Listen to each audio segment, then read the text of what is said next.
তমলুক লোকসভা তৃণমূল প্রার্থী দেবাংশু ভট্টাচার্য নন্দীগ্রামে এসে ঝড় তুললেন। এদিন নন্দীগ্রামে জানকীনাথ মন্দিরে পুজো দিয়ে ভোট প্রচার শুরু করে দিলেন দেবাংশু ভট্টাচার্য।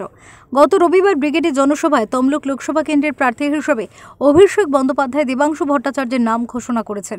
প্রথমে তিনি নন্দীগ্রামের জানকীনাথ মন্দিরে পুজো দেন, তারপরে শামশাবাদ মাজারে চাদর চড়ান। শামশাবাদে একটি ছোট পথসভাও করেন। তারপর পথসভা শেষ করে বেরিয়ে যান গোকুলনগরে।